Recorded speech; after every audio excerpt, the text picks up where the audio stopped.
el podcast de Ancla, con Toñi Garrido. Emprender es duro, y nosotros lo sabemos.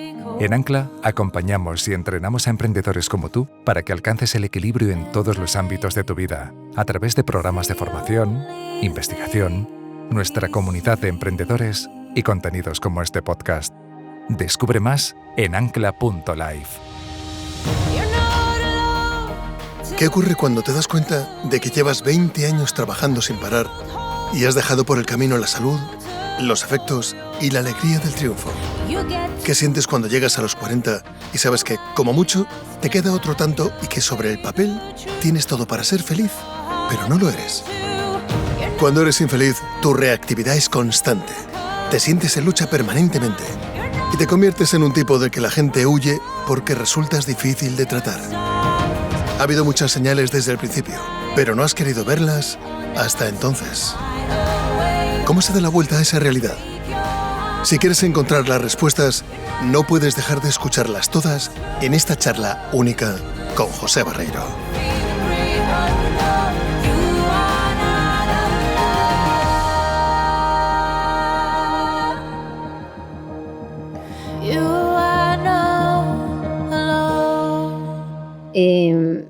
Este podcast que va a empezar ahora mismo es un podcast totalmente novedoso y dirán nuestros escuchantes y nuestros videntes o visionarios ¿qué hace Toñi en este lado de la mesa? ¿Qué hace nuestro invitado en ese lado?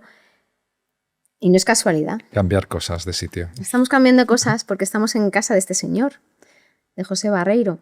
Y de Claudio, que es mi socio, no lo dejemos al margen. Pero no bueno, le dejamos al margen. El que se está exponiendo hoy es José.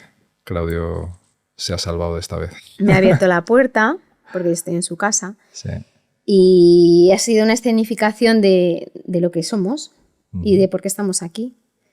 Este podcast nació gracias a José y a Claudio, a su generosidad, porque una vez se publicó un tuit, ¿no? En Twitter, y tú lo leíste. ¿Cómo fue eso? No conocía la historia de Diego, el impulsor de Ancla, y me pilló el porqué, que es de todos conocidos, el por qué surgió Ancla, ¿no? Por su vivencia personal, el notarse, no quiero parafrasearlo, pero el notar que se rompía, ¿no? de trabajar. Y lo sentí muy dentro y noté que conectaba con mis vivencias. Yo no soy consciente de haber tenido una depresión, pero sí he tenido capítulos muy intensos de sufrimiento y de enfermedad física por trabajar demasiado. Y no lo pensé demasiado. Es uno de estos momentos en los que conectas con una parte seguramente muy emocional de tu cerebro, y le escribí y le dije: tío, entiendo perfectamente lo que estás contando. Si hay algo que pueda hacer desde mi especialización en comunicación, en producción, aquí estamos. Y parece que el podcast era uno de los elementos que vosotros teníais como una parte de la estrategia, ¿no? Lo considerabais algo valioso y dijimos, joder, pues podcast precisamente es lo que podemos hacer, ¿no? ¿Y cuántos capítulos llevamos ya? Llevamos 22, ¿no? Bueno. Creo. Y gracias a esa magia, ¿no?, que se produjo cuando te resonó ese tuit, sí, estamos aquí. El valiente es Diego, se expuso mucho, ¿no? Yo creo que es bastante contraintuitivo, ¿no? Que un emprendedor, que es una persona que la mayor parte de las veces tiene que transmitir fortaleza, dirección, decisión, semblanza, tal. Hay un momento en el que se exponga. Una parte de mi cerebro siempre dice: ¿por qué te expones así? Y también me lo dice a mí: ¿por qué te sientas aquí a exponerte? Creo que estamos, más o menos, nos conocemos ya un poco y entiendes que en mi psicología esto es un ejercicio de exposición. Pero Diego me inspira mucho en eso. Él lo ha contado y entiendo que ha contribuido a que un montón de personas seguramente se sientan un poco mejor. Y si esto también contribuye, estoy un poco en esa fase vital, cercano a los 50, todavía me faltan unos años, pero ya más cerca de los 50 que de los 40, creo que va siendo un momento en el que tienes que exponerte, confiar en que esto es positivo y puede servir a alguien. Si sirve a una sola persona, es genial. Ya hemos conseguido el objetivo. Sí. Pues gracias a tu generosidad que estamos aquí, y es una generosidad doble, ¿no?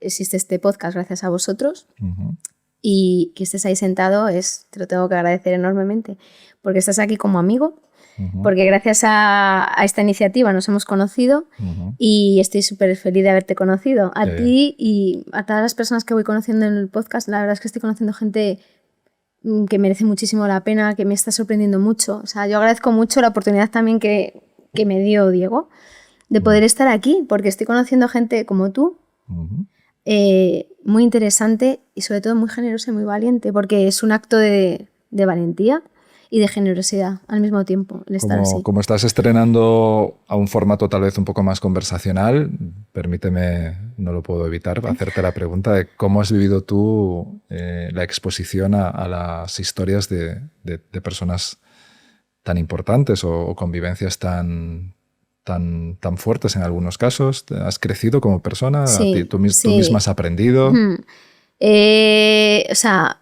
he conocido gente que me admira, o sea, de la que he sentido gran admiración. He visto lo generosos que son, o sea, vuelvo a repetir porque me parece muy generoso, porque desde la posición que vosotros tenéis de liderar un proyecto, tener gente a vuestro cargo, o sea, que estéis en la cima, ¿no? de un proyecto en el que tenéis una reputación, el dar ese paso es de gente súper valiente y súper romántica, porque es de románticos emprender, porque todos vosotros no emprendéis para forraros. O sea, toda la gente que yo he entrevistado en este podcast siempre tenía un propósito. El emprender era un medio para conseguir ese fin que ellos perseguían.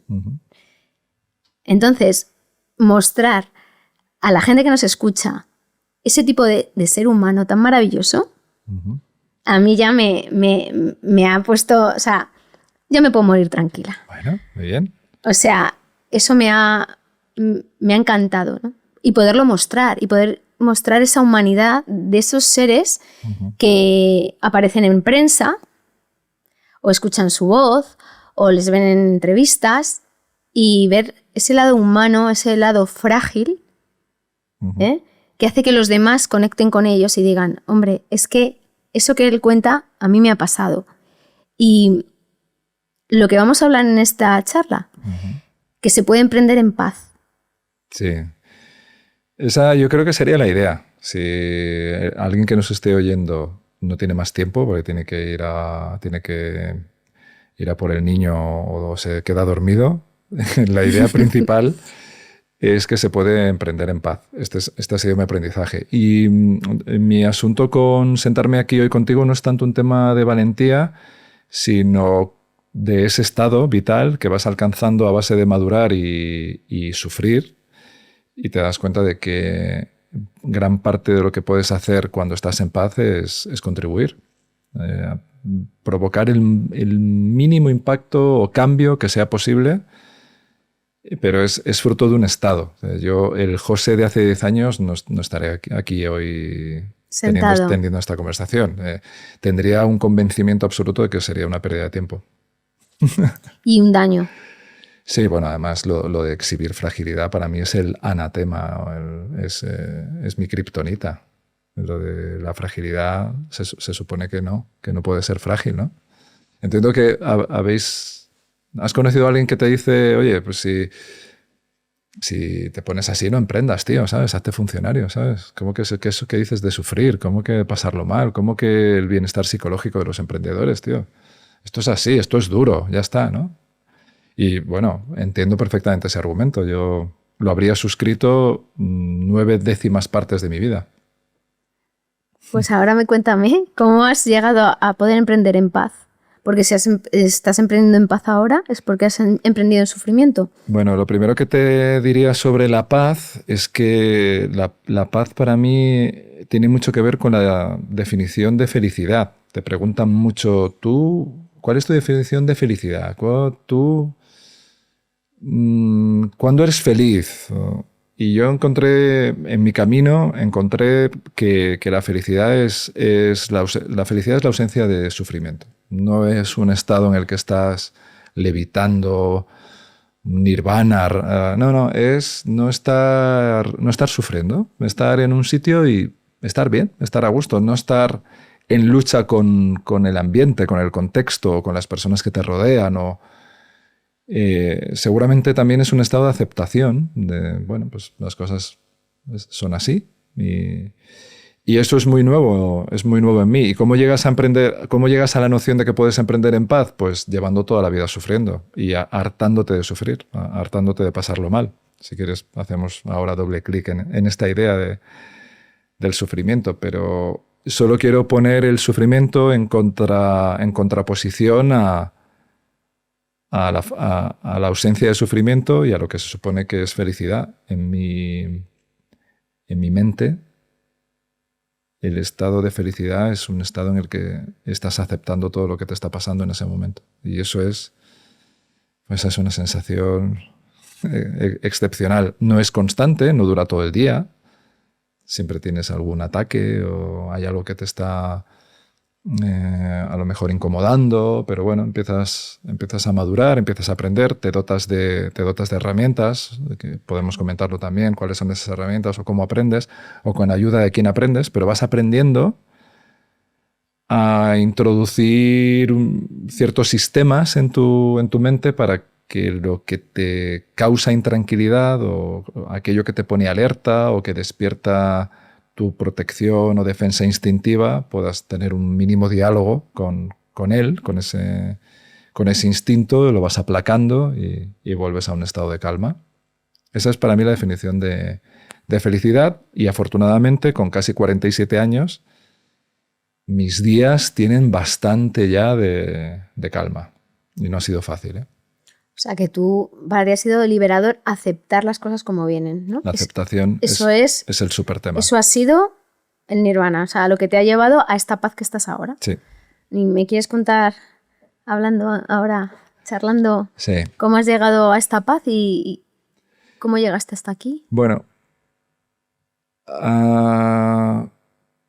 ¿tú crees en que biológica, psicológica, ambientalmente, la crisis de los 40 existe? ¿Es real? O sea, yo creo que si no es... O sea, a lo mejor los 40 es un número que nos ponemos en la cabeza, pero sí creo que vitalmente hay un momento en el que nosotros nos replanteamos todos. No. Todo, a lo mejor pueden ser a los 30, a otros a lo mejor le pasa a los 50 y a lo mejor a otros les pasa a los 20. Pero yo creo, sí, que siempre hay un momento en un ser humano en el que se replantea todo. Pues para mí ese es el puntazo. A mí me coincidió, ¿eh? No digo que el 40 sea una cifra exacta, no es matemáticas, pero en esa etapa de la vida en la que te das cuenta de que te queda con mucha suerte otro tanto, eso es una idea bastante potente, ¿eh? Sí lo es. En la que cosas muy prosaicas en las que estabas volcado, que es la supervivencia de hijos muy pequeños, o pues ya tienen cierta autonomía, empiezas a no tener que atender cuestiones vitales como dormir tú las horas que puedas y atender a un niño que es demasiado pequeño, sino que empiezas a darte cuenta de que estás madurando, de que con suerte te queda otro tanto de vida y que no estás a gusto y que no eres feliz. Y sobre el papel tienes todo lo necesario para ser feliz. O sea, racional, lógicamente, no habría ningún motivo. De hecho, de manera muy bien intencionada, cualquier persona de tu entorno, el consejo más cariñoso que podría decirte, tío, lo tienes todo, ¿no? ¿Cómo me puedes decir eso? No te muevas ni un milímetro, ¿no? ¿Cómo me puedes decir? Es un insulto, ¿no? Que me digas que no eres feliz. Pero, tío, ¿cómo vas a decir tú que no eres feliz, tío? Pero tienes un trabajo que cualquiera querría tu trabajo. Ganas bien. Tienes un hijo sano, precioso. Te has comprado el coche que te ha dado la gana. Haces lo que te da la gana. ¿Y cómo vas a ser infeliz? Pues no, la realidad es que por dentro estás lidiando en una batalla. Y yo fui muy consciente. Es llamativo la cantidad de tiempo que podemos estar aguantando una situación sin ser conscientes, sin tener una observación, ¿no? Como si cogieras un ojo y te observaras y dijeras, te estás viendo, ¿no? ¿Te das cuenta? Yo tuve un par de indicadores en los que sí empecé a darme cuenta, mi yo observador, el yo que te mira a ti mismo, me lanzó un par de señales de diciendo esto no puede ser normal. No puede ser normal que acabes de hacer una campaña publicitaria, que le hayas puesto la voz a una de las marcas más grandes del mundo, que te hayan dicho que les has gustado mucho, que te digan que vas a tener continuidad. O sea, no puede ser que estés teniendo en lo material, en lo profesional, en lo personal, éxito y tú estés cabreado, incómodo, triste. ¿Cómo puede ser? Amargado, irascible. Amargado, irascible, sí. ¿Y cuál es la otra clic que te hizo? Porque me has dicho un par de cositas. Me acuerdo de ese clic al salir de una grabación. Sí. Y luego un poco la dinámica en la que te metes en tu vida diaria. En empezar a darte cuenta que eliminas el ocio, dejas de quedar con gente, te molesta la gente. Te hace clic cuando alguien de tu entorno muy cercano te dice, bueno, oye, tengo una fiesta, pero ya sé que tú no vas a venir. ¿No? Estas cosas, ¿no? Ya no me molesto en invitarte, sí, yo ya sé ¿no? que no Porque vas a ya venir. sé que no vas a venir. O amigos, te íbamos a llamar, pero nos ibas a decir que no. ¿Sabes? Y darme cuenta que me estaba convirtiendo en una persona muy monodimensional, si existe esa palabra, ¿no? O muy monocolor. Y irascible, súper irascible. Pero bueno, el clip, digamos que el golpe de atención fue cuando conseguí. Claro, los emprendedores, una cosa que tenemos es que a veces presumimos y a veces nos da un poco de vergüenza este hecho de que el trabajo esté tan hibridado a tu vida que no sepas distinguir cuando estás trabajando y cuando estás haciendo cualquier otra cosa, ¿no? Entonces, para mí el trabajo siempre ha formado una parte muy importante de mi vida y lo tengo muy conectado al éxito, ¿no? Y fue muy llamativo para mí, a los 12 minutos con 26 segundos de salir de la grabación que había soñado los últimos 30 años de mi vida, ya estaba enfadado, ya estaba cabreado con algo. Y dije, no puede ser. Y ahí es cuando busqué ayuda psicológica. Ay, o sea, que no estabas disfrutando del éxito. O sea, ¿te daba igual? No. Vale. Y buscas ayuda. ¿Tenías algún síntoma físico? Porque estás hablando de cómo te sentías por dentro. ¿Ese estado te había llevado a alguna dolencia física? No en esa etapa de mi vida, sí siendo muy joven, con 23 años. Bueno, te lo conecto. Un amigo que está escribiendo un libro, cosas que me gustaría saber cuando emprendí, me dijo, escríbeme unas cuantas frases de cosas que te gustaría haber aprendido, haber sabido cuando emprendiste. Y la primera que le puse es: puedes enfermar de trabajar. Que es un aprendizaje que yo he sentido y que le ha pasado a más gente. Yo creo que en Ancla lo veis, ¿no? Cómo el cuerpo... Sí. Bueno, Diego tiene una historia muy clara con esto, ¿no? A mí me pasó en mi primera etapa profesional en la radio. Yo tuve un hipertiroidismo provocado por un estrés crónico y bueno, pues nada, en ese momento yo trabajaba 20 horas al día y no tenía suficiente.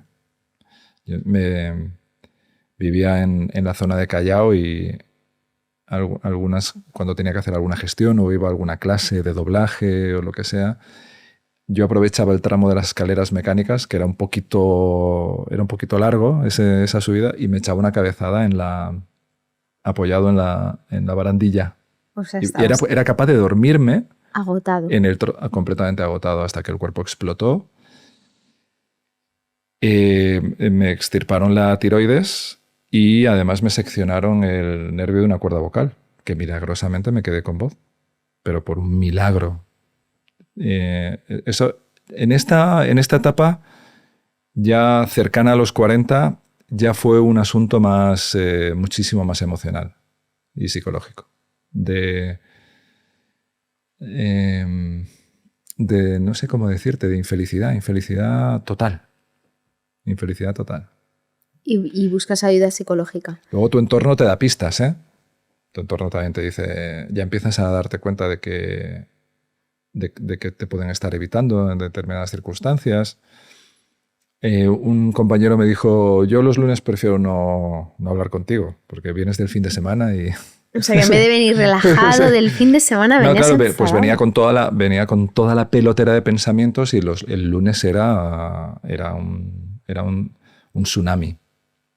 Cuando tú emprendes, o sea, te vas de Cadena SER y emprendes en ese momento, o sea, ¿te fuiste para emprender o...? Sí. Yo fui buscando la siguiente gran cosa. Para mí, con 16 años, la gran cosa era trabajar en los 40 a nivel nacional, decir 1 hora menos en Canarias. Eso sucedió con 19. Y con 20 y pocos, la siguiente gran cosa era ser una voz muy conocida en publicidad. Sucedió. Y la siguiente gran cosa era tener un estudio de grabación increíble y también sucedió. Siempre estamos en la siguiente gran cosa. ¿Vale? Esto es un rasgo del emprendimiento. Si no tuvieras una ambición por construir algo grande, yo creo que en mi cabeza sería más difícil. Pero volvemos a lo mismo. Es decir, las dos ideas que me gustaría dejar plasmadas aquí sobre la mesa es, uno, hay muchas señales. Lo que pasa es que no las queremos ver, pero hay muchas señales de que algo no está funcionando bien. No es normal que estés cabreado, no es normal que te cueste aceptar casi todo lo que te sucede, no es normal que te dure la alegría 12 minutos.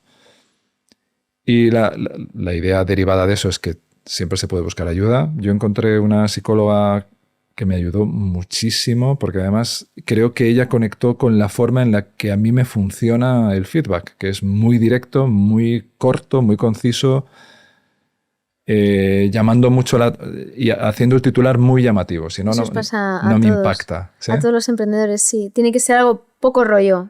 Sí. Y que vea que me da resultados, que por eso a los emprendedores os cuesta tanto hacer terapia, porque los resultados no es llegar y ya llego nuevo, no.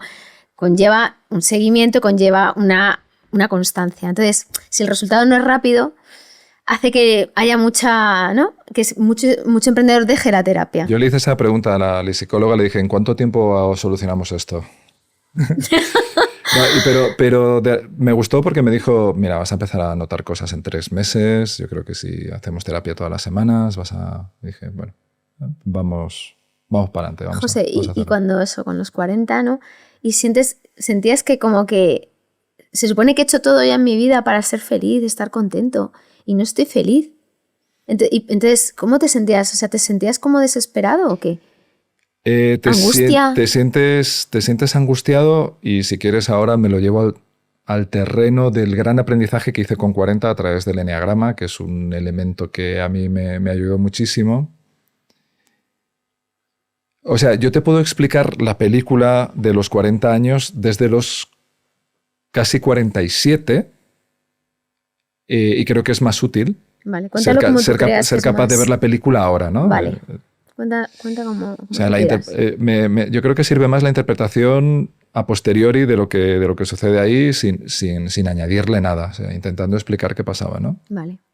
Tú cuando estás en esa película que te montas tú, estás insatisfecho, te sientes en lucha, estás reactivo, eres difícil de tratar, tu cabeza va a 1000 por hora procesando toda esa cantidad de información que tienes en esa película, que tiene muchísimos estímulos, donde tienes enemigos, tienes oponentes, tienes gente que te quiere atacar, tienes gente que quiere tu mal. Luego hay otra derivada, impaciencia, quieres resultados pronto, la gente te falla, te es leal, no te es leal. Estás ahí en una peli de lucha y de conquista brutal, ¿no? Después del aprendizaje que te da el eneagrama es que tú ahí estás en una versión muy poco evolucionada de tu psicología, ¿no? Estás en una vertiente poco saludable, una versión poco saludable de tu ego. Y el ego es una palabra que tiene tantas definiciones como personas la digan, ¿vale? Pero un poco mi aprendizaje del ego es que forma parte de ti, o sea, no es una parte mala. Hay mucha gente que le hablas de ego y dice, pues que eres muy prepotente, que siempre estás... Es una connotación negativa, ¿no? No, el ego es una parte de ti, es una versión muy primitiva de ti. pero que es bien intencionada, que te quiere proteger. Lo que pasa es que está muy poco evolucionada, está en nuestro cerebro reptiliano, ¿no? Está en la amígdala. ¿En quién te salva? En que tiene que garantizar que sobrevives. Claro, entonces ahí estás siempre en lucha, en huida o en ataque. Y ya está. Entonces, ¿qué había en el José de 40 años? Pues un tío peleando todo el día, peleando, llegando a la cama, cayéndose muerto, ¡brum!, levantándose temprano, pelea, ¡pum!, dormir, levantarse, pelear, ¡pum!, dormir. Eso destroza a cualquiera. Y claro, pero en el mundo de los negocios es una narrativa que cala. Y que hay gente que incluso le parece lo normal, diciendo, nos vamos a cargar a esta empresa en los próximos 2 meses, el eje estratégico va a ser no sé cuánto. O sea, la gente se lee historias de batallas navales, ¿sabes? Para el arte de la guerra. O sea, de alguna manera hay una narrativa empresarial a veces, hombre, que tú la atraes, ¿eh? Tú también atraes lo que eres, ¿no? Pero como que está bien visto. Joder, tío, este tío lo tiene claro, qué ambicioso, tal. Pero en realidad tú te estás creyendo la película y estás en lucha.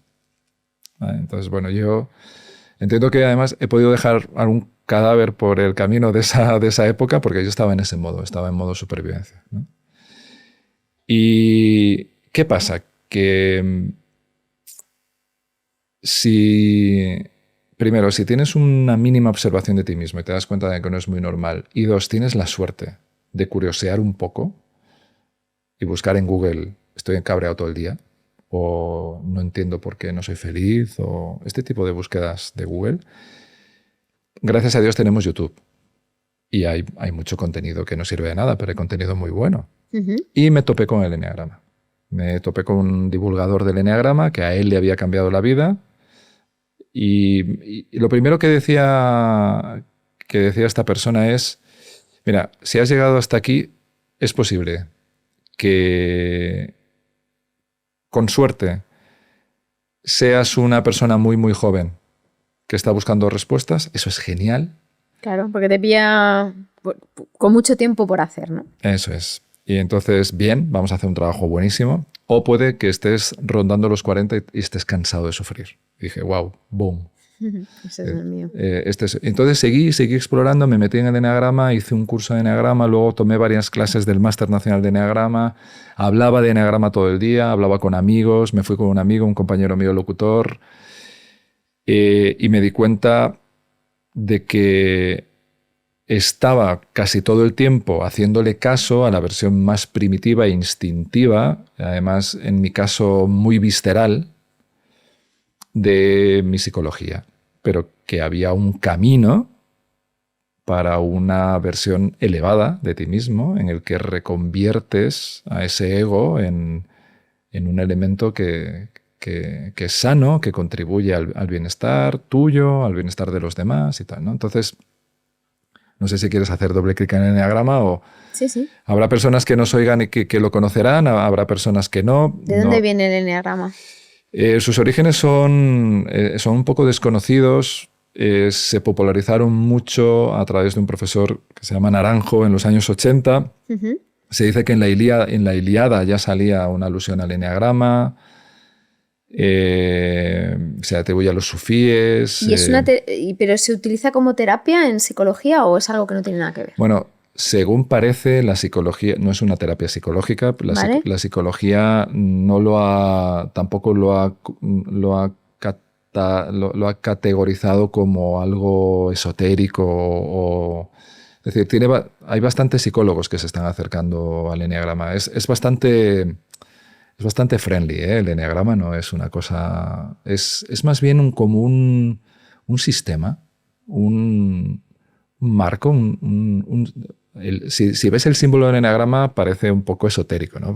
Pero no es cábala, no tiene ningún componente religioso de ningún tipo, ¿no? Uh-huh. Lo que te viene a decir el eneagrama es que hay como 9 grandes heridas emocionales en el ser humano. Están categorizadas en 9 eneatipos que se llaman, ¿no? Y ojo, todos somos distintos, todos somos una mezcla de todos, ¿no? Pero tu ego, es decir, tu yo más primitivo, más asustado, más miedoso, se identifica más con los patrones de uno de esos eneatipos, ¿no? Ujú. Entonces, esas 9 heridas pues, son, por ejemplo, el miedo a no ser perfecto, el miedo a no ser querido, el miedo a no ser Valorado también, ¿no? valorado, el miedo en mi caso, pues el miedo a que me ataquen, el miedo a ser vulnerable, el miedo a Que te hagan daño. que me hagan daño. Hay un miedo muy curioso que es a ser como todos los demás, a no ser, A no ser diferente. a no ser diferente. Hay un miedo al conflicto, hay un miedo al dolor interno. Entonces, cuando estás en la parte, digamos, menos evolucionada de ese eneatipo, actúas a través del ego. Entonces, pues la persona que tiene miedo a hacer una introspección o pues es la mirarse persona por dentro. a mirarse por dentro, es la persona que se está evadiendo, es la persona que va con 2 móviles, el iPad, la tele. ¿sabes? En mi caso, sigo con el eneagrama. El eneagrama ves el símbolo y lo que te propone es, una vez que te identificas, nadie te puede diagnosticar el eneatipo. Te tienes que identificar tú a través de literatura o a través de un mentor, un coach que te va llevando y a ti te va vibrando. Y entonces hay un momento wow, un momento que alucinas, ¿no? En el que te identificas con un eneatipo y dices, esto es exactamente lo que me pasa y sobre todo, esto es exactamente lo que a mí me hace sufrir. Y el eneagrama en ese sentido, la maravilla es que te describe un camino. Y es una línea de ascenso, una línea de evolución hacia la parte evolucionada de otro eneatipo. Y la parte evolucionada del otro eneatipo, en mi caso, el viaje para centrarme es el 2, Es el 2. que es la contribución, la ayuda desinteresada, algo que el 8 dice, ¿para qué? ¿Qué voy a sacar yo de eso? Oye, Bueno, pero lo que yo he escuchado, ¿no? Del 8 ¿Eh? es que de pequeñitos sois muy generosos y muy inocentes. Pero te dan claro, te o meten sea, una patada en el sois cole. niños, muy niños, o sea, o Sí, sea, total. la definición de inocencia es el 8. Tú ves una foto mía de primera comunión y me arrancarías los mofletes. Pero luego vas al cole y te meten una patada a un niño mayor. Claro, Que yo tengo bastante identificada esa imagen. claro. Entonces Y dices, dices, el mundo es un lugar muy duro y Sí. me van a hacer Y mucho te daño. pueden pegar. Los 8 tenemos una cosa tremenda con la justicia. Que ¿cómo? Muy justicieros. ¿Que me puedes pegar y ya está? No, Sois justicieros. ¿a que te sí? va a pasar algo. Entonces entras en el modo de la venganza. En fin, Pero también en protectores del débil. Sí, y el 8, ojo, no, esto no es saludable, pero el 8 también crea sus grupos. Él luego adquiere fuerza y le gusta la protección de su mafia. de su grupo. Sí. ¿no? Entonces, Dice que El Padrino es la película favorita. bueno, El Padrino es Super del 8 y Alejandro Magno me imagino que sería Super 8, ¿no? Conquista y nos movemos en un tema con la lealtad, ¿no? O me eres leal o te paso a cuchillo. Ya está, ¿por qué? Roma no paga traidores. Pero, o sea, una cosa, cuando veamos a una persona así, una idea, ¿eh? Esa persona está sufriendo. Si tienes capacidad de compasión, ¿sabes? Aléjate, claro. Pero si tienes capacidad de compasión, apiádate o compadécete de una persona que anda en esas películas, ¿eh? Porque te hinchas a sufrir. En todos los eneatipos sufres cuando estás en la versión descentrada de tu ego, ¿no? Pero también tenemos un camino de descentre y a mí es lo que más me marcó en el eneagrama, porque yo me descentro a la parte poco evolucionada del 5, que el miedo del 5 es no saber, no tener conocimiento suficiente para ser competente y salir a flote en la vida, ¿no? Y ahí viene una tendencia que yo tenía, que es cuando me iba mal, yo me recluía en una cueva, en los cuarteles, a estudiar, para volver a la batalla. Para saber de eso que no dominabas, ¿no? Y ahí es cuando me doy cuenta de eso, no, yo este fin de semana no voy a salir de casa. No, me estaba armando. Estaba en casa adquiriendo las competencias para el lunes volver a batallar. Entonces lo ves tan claro y dices, mira, no voy a creer en ninguna magia negra ni nada por el estilo. O sea, esto tiene toda la lógica del mundo. Esto me pasa a mí. Lo que te tienes que creer es el viaje. Ojo, que además el eneagrama me parece muy chulo, que lo que te dice es trasciéndeme. Cuando termines el viaje, no acabas en el 2, vuelves a la versión más elevada del 8, porque el 2 se centra en mí. El 2 viene al 8, a mi versión elevada, porque él se empodera y logra hacer un gran bien por el mundo con la fuerza que le da la fuerza, la energía. Sí, con los mejores valores de un 8. Entonces te dice, vete al 2, cuando acabes te vienes al 8 y has terminado. Ya has trascendido el eneagrama, ¿vale? Vale. Y ya has conseguido la paz y tu has mejor conseguido versión. La paz y tu mejor versión, que siempre además tiene una gran contribución para el bien de todos. Entonces tienes que creerte lo del viaje. Y no es tan obvio, ¿eh? El que te digan, ¿cómo? No, tío, haz favores desinteresadamente, dedica tiempo a los demás, vete a una ONG, haz cosas que no sean nada prácticas y tal. Lo haces, te lo crees, porque, oye, lo que venías haciendo no funcionaba. Vamos a hacer una cosa distinta. Lo haces y empiezan a pasar cosas. Y empiezas a sentirte mejor. Empiezas a encontrar momentos de paz. Pero es que además luego haces un favor a alguien de una manera que no te parecería ni siquiera lógica y eres capaz de ver que en X tiempo, pues no sé, hay un efecto mariposa y te vienen cosas. Entonces, ese universo que a ti te parecía un campo de batalla, de pronto te da cosas y te suceden cosas. Pero lo más importante, el indicador más importante es la sonda que tienes a tu interior y te das cuenta de que sufres menos, de que tienes más instantes de paz.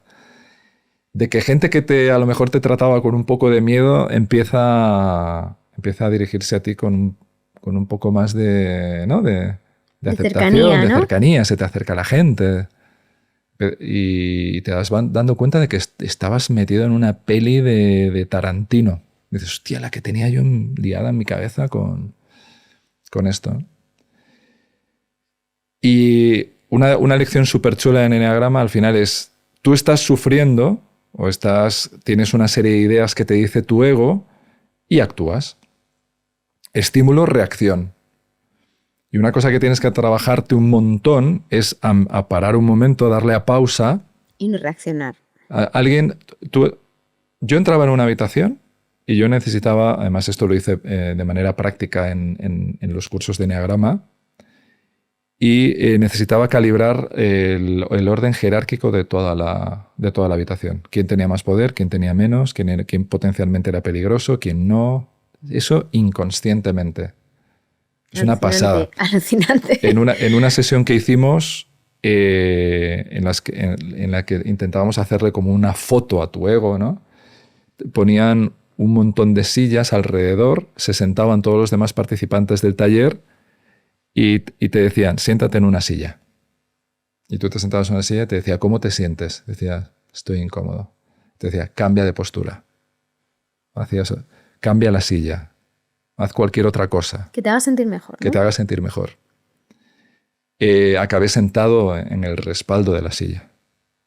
Necesitaba tener una visión superior, necesitaba ver toda la habitación y tener una visión. Y está por encima. Te das cuenta de que cuando vas a un restaurante te sientas en donde puedas ver a todo el mundo. Y te estás protegiendo del entorno porque te pueden atacar. Es una pasada. Y andas así por la vida. Te levantas y andas así por la vida. Y vas a un atasco y dices, toda esta gente ha venido hoy a joderme a mí. ¿Sabes? Porque podrían estar en cualquier otro sitio, pero están aquí. Y yo, que tenía pensado llegar a las 10:30, voy a llegar a las 11 menos cuarto. Voy a llegar un cuarto de hora tarde.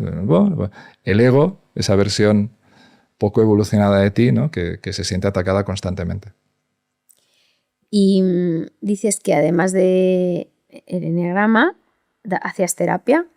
Es algo constante en tu vida. ¿Qué herramientas te ha dado la terapia para seguir emprendiendo en paz? Bueno, y conseguirlo. Una de las cosas sorprendentes para mí del tratamiento psicológico es tener un diagnóstico. Esto se lo he oído también a personas que están en algún punto del espectro autista, ¿no? Que te dicen, qué tranquilidad saber que me pasa algo, ¿sabes? Que, oye... Yo creo que para cualquier enfermedad o patología, el saber, oye, que esto tiene un nombre y por lo menos ya sé lo que tengo. Sí, hay una... Da paz eso también. Hay mucha paz cuando entiendes lo que te sucede, ¿no? Yo en mi caso, pues tengo un estilo de personalidad muy orientado a la anticipación catastrófica. Entonces imagínate cómo mi ego modula ahí, ¿no? Cuando soy capaz de imaginarme todas las formas en las que me pueden ir mal.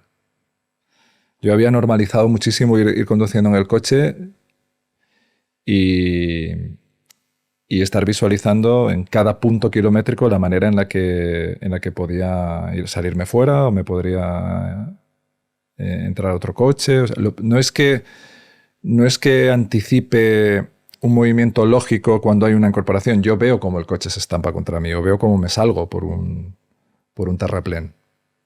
Y por eso la gente que va conmigo en el coche me dice, oye, pero ¿cómo conduces así? Yo pongo el cruise control a 120 y no voy más, porque quiero tener la sensación de que el coche puede parar. Pero esto aquí en la empresa, yo se lo digo a mis compañeros, yo soy capaz de imaginarme y muchas veces ya me reprimo, pero las 1000 cosas que van a salir mal. Lo quiero todo redundado, no sé, bueno. Entonces, que alguien primero, si dices, ¿qué obtienes de una sesión psicológica? Yo me imagino que ya muy poca gente ahora se plantea como algo, como un estigma o algo ir al psicólogo, ¿no? Creo que no. A mí me ayuda mucho el diagnóstico. Y luego las herramientas también me ayudaron mucho. Algo muy novedoso que me pasó a mí con mis terapias psicológicas es que he sido muy mandado. A medida que he ido evolucionando me he dado cuenta de que ese área de competencia para mí era nula, no tenía ni idea. Y yo a mis varias psicólogas le dije, dime qué tengo que hacer y qué tengo que decir. Y lo voy a hacer. Confío. Yo en conversaciones que he tenido muy importantes en mi vida las llevaba aprendidas. No sé si esto te parece normal o... Pero ¿cómo le digo a esta persona que quiero hacer este movimiento, ¿no? Que quiero... Porque al final tienes relaciones construidas, pues, que tienes que recolocar, ¿no? Y yo iba con mi hijo también, conversaciones que yo quería tener con mi hijo. Me sirvió mucho el darme la verbalización. O sea, tú lo hablabas, o sea, lo soltabas la conversación, lo escribías en un folio. Y me lo aprendía. Te lo aprendías y luego lo hablabas antes de hablarlo con él, para no meter luego la pata. Y decía exactamente eso. O sea, algo que a mí me sirvió mucho es la verbalización. Porque puedes acabar creyéndote que eso funciona o no. Pero si lo dices, las palabras importan, el cómo lo dices importa, cómo elaboras el contexto de las frases importa, cómo introduces el tema, sí, cómo preparas el contexto, cómo, dónde lo dices, toda la preparación. Y todo eso, antes incluso de creer en ello, lo puse en práctica de una manera pues, técnica, no sé, aséptica. Es decir, ¿esto es lo que va a funcionar? Sí, confía. Vale. Busca este contexto en este momento, dilo de esta manera, di esto, empieza por aquí, esta frase, porque así va a entender que no sé qué, luego ya vas a la sustancia de lo que quieres decir y luego cierras así y luego haces el acompañamiento y luego no sé qué. Entonces, primero, un diagnóstico me ha servido un montón y segundo, pautas para relacionarme con el mundo ahí fuera. Y entonces, entiendo que al principio tenías que seguir el guión que te daba la psicóloga, pero luego ya lo has aprendido y ya sabes construirlo tú solo.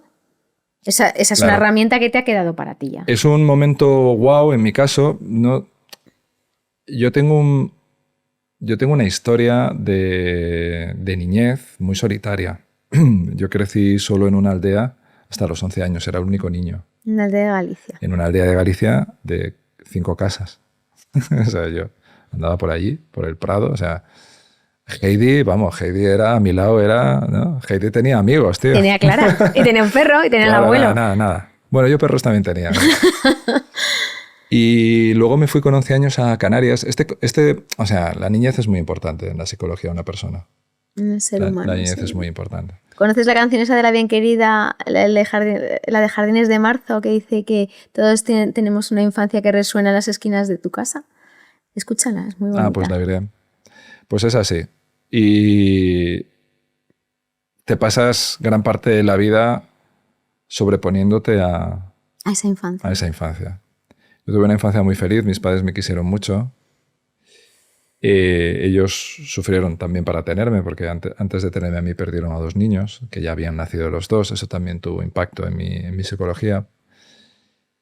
Pero a los 11 años emigramos a Lanzarote, y digo emigrar porque en el año 88 emigrar a Lanzarote era como irte a otro país, estaba muy lejos, y culturalmente era muy diferente, y en aquel momento los peninsulares Los godos. Los godos no éramos súper populares, o al menos en el entorno. No quiero con esto hacer un órdago a Canarias, que es el lugar que amo, el lugar que más amo en el mundo, y quiero hacerme mayor allí, ¿eh?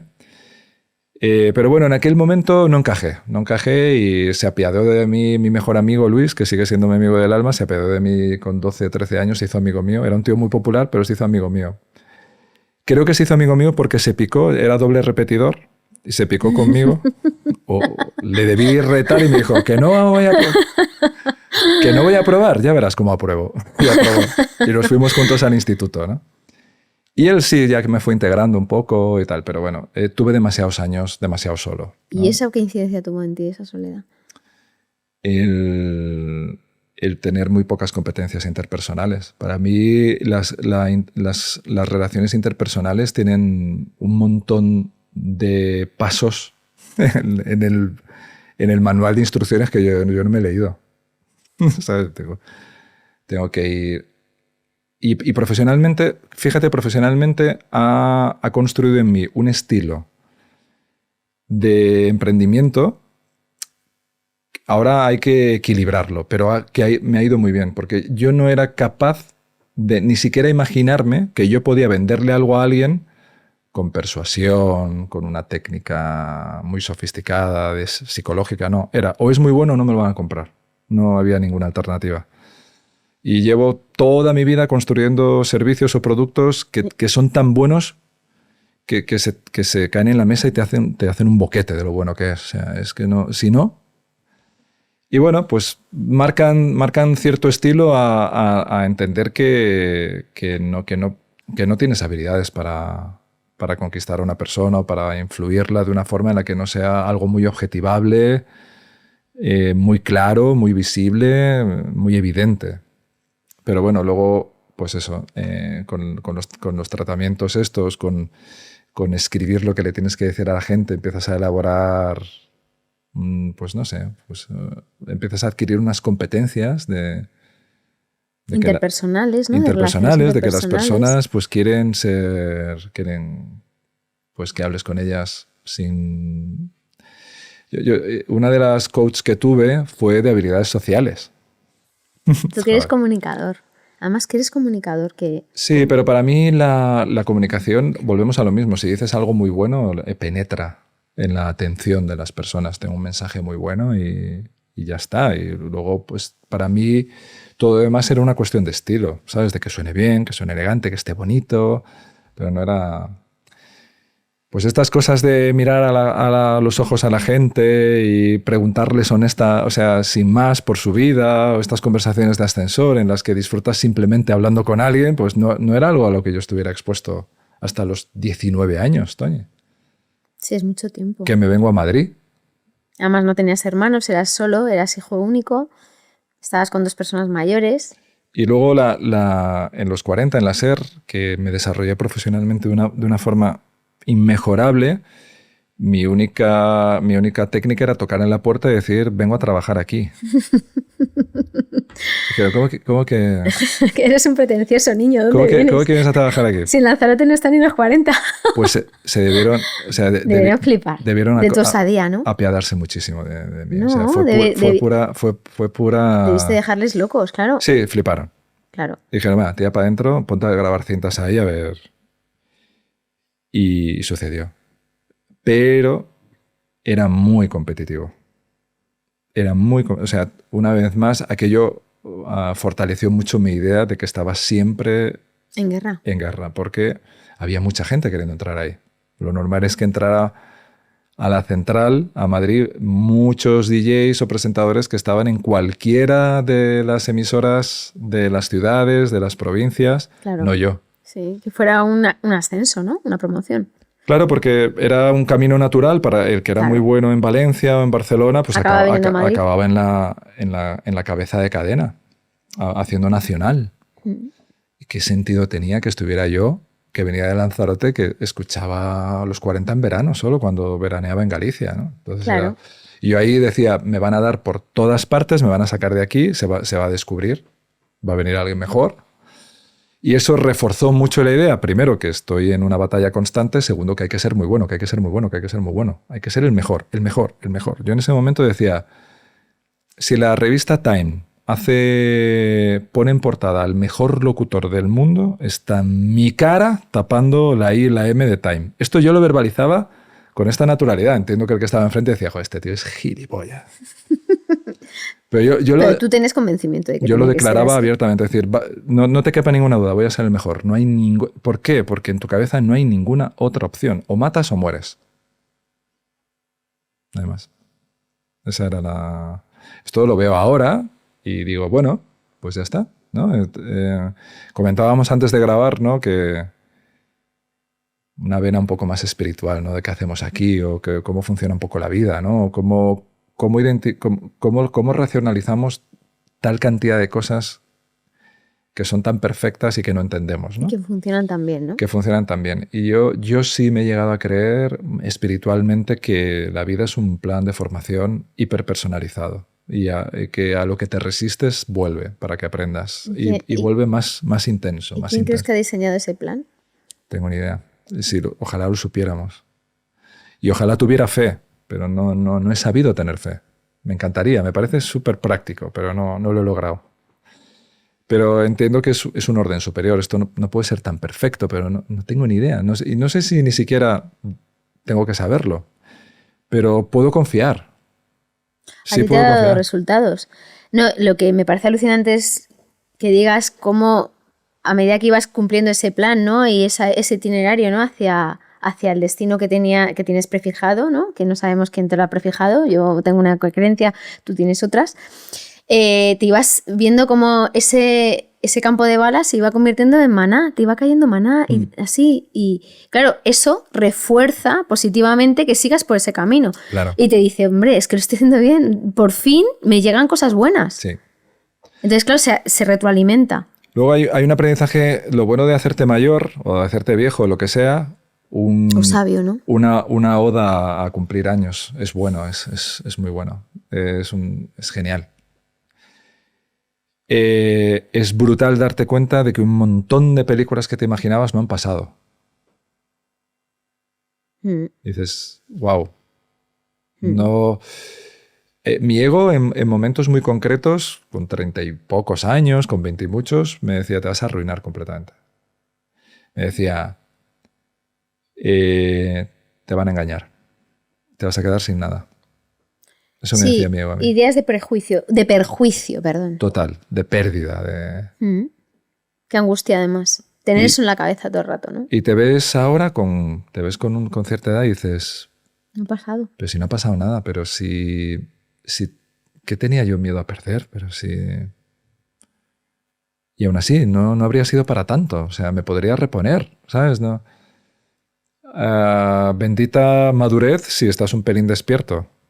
Y nada, si tienes una antenita por ahí conectada y te observas de vez en Yo creo cuando. que esto que acabas de decir es un pensamiento que tenemos que tener todos, ¿no? En mente, como para no tengas tanto miedo al cambio o a dar ese paso, ¿no? Que afortunadamente vivimos en una sociedad y en un país donde hay mucha cobertura para poderte equivocar, para poder emprender, para poder dar un paso, cambiar el paso, ¿no? Y para dar un giro a tu vida, ¿no? Porque las cosas que pensamos tan catastróficas al final no pasan. En un estado de miedo Paralizado. tu cerebro está secuestrado por la amígdala y no activas el córtex prefrontal. Aparte que es que el cerebro está hecho como está hecho, ¿eh?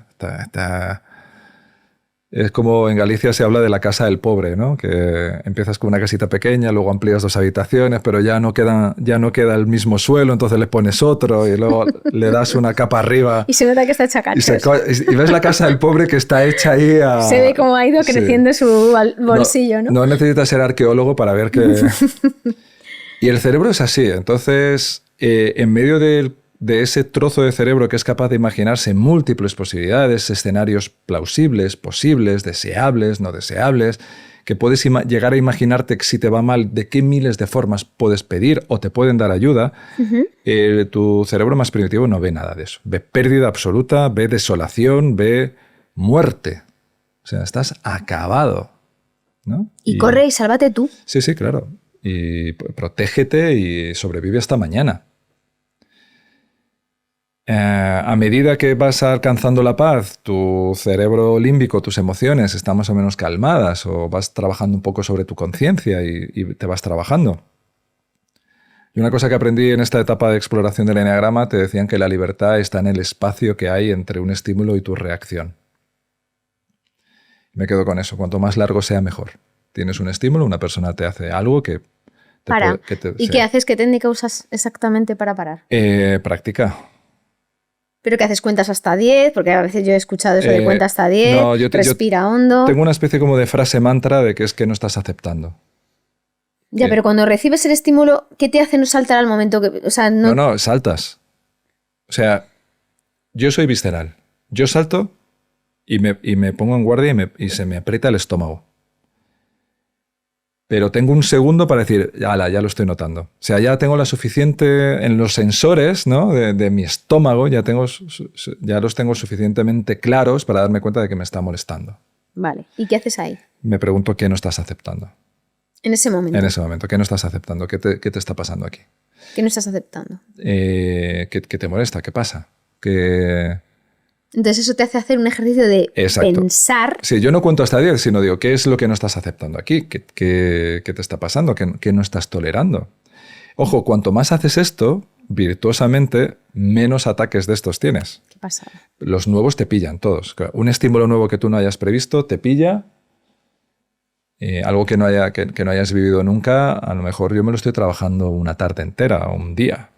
Estoy un día jodido y me lo estoy trabajando, pero ¿qué pasa? ¿Pero qué es lo que te está dando miedo? Pero trabajo sobre ello. Pero bueno, en la mayoría de las cosas cotidianas, con práctica, primero, sensónica, si se dice así, no estoy bien. O sea, estoy alterado, me estoy cabreando, se me está encogiendo el estómago, o estoy sintiéndome incómodo, o me estoy saboteando, estoy teniendo pensamientos de sabotaje, o mi cerebro me está diciendo cosas que no me dejan disfrutar de este momento, que me están diciendo, que no estoy aceptando.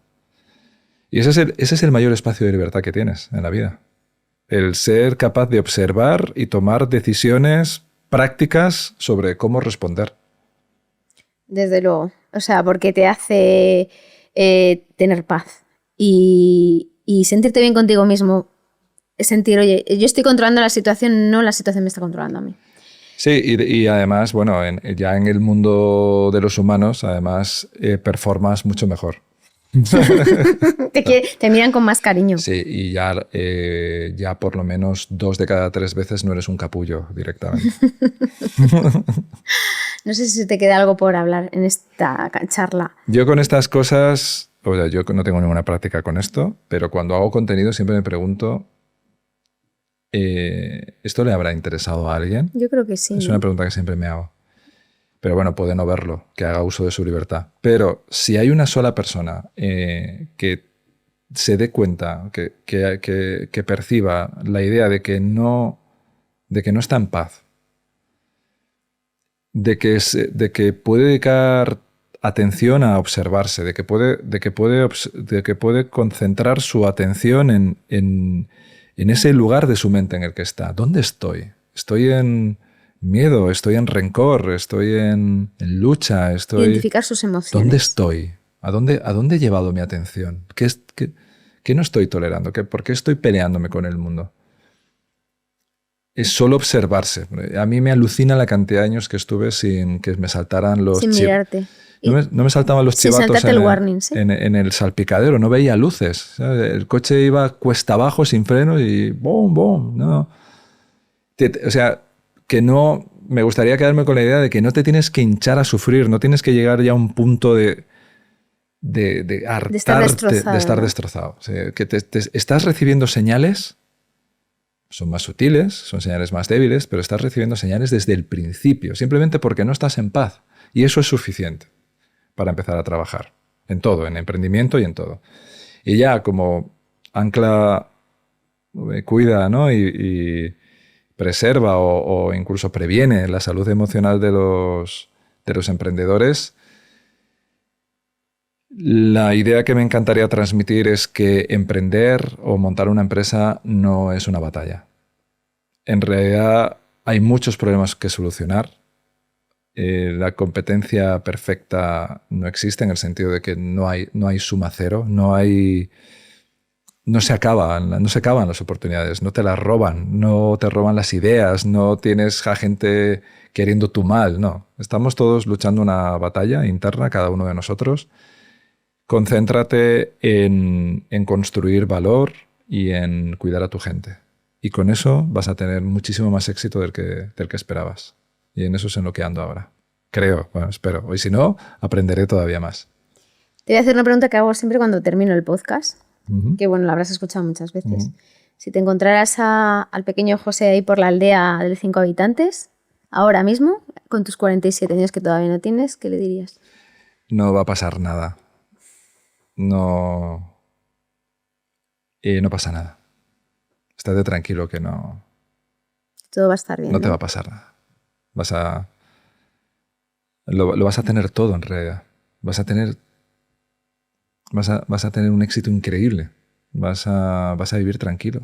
Vas a levantarte por la mañana y no vas a sufrir. Vas a interactuar con la gente y todo está bien. No pasa nada. Tranquilo. No tengas miedo. Yo lo que le diría a cualquier humano del mundo es no tengas miedo. A mí yo de 15, de 12, de 8, pero a todo el mundo es tenemos demasiado miedo. Tranquilo, seguramente nada de lo que estás imaginando va a pasar. No sufras gratuitamente, ¿no? Exactamente. Y vigílate mucho. O sea, bueno, esto al José de la aldea no se lo diría, ¿no? A lo mejor al José de Lanzarote lo que le diría es por encontrar la otra vertiente, ¿no? Sí, vete a Madrid, está bien. No pasa nada. Porque estoy muy congraciado con la idea de haberme ido solo de allí y le habría dicho... Habría mirado a mi yo de 19 años y le diría, muy bien. Claro, porque si no lo hubieras hecho no estarías aquí ahora mismo. Sí. Al final. Es súper, tío, guay. Por no ir tampoco al pasado y cuestionarte mucho, ¿no? Una de cal y otra de arena, ¿no?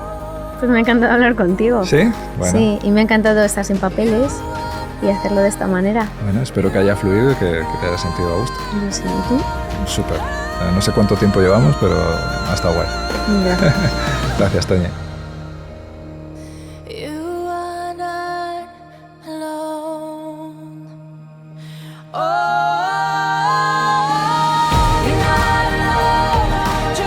Ancla es una asociación sin ánimo de lucro. Únete y descubre cómo podemos ayudarte o simplemente colabora para hacer grande nuestro propósito. Porque creemos que puedes emprender sin renunciar a tu calidad de vida.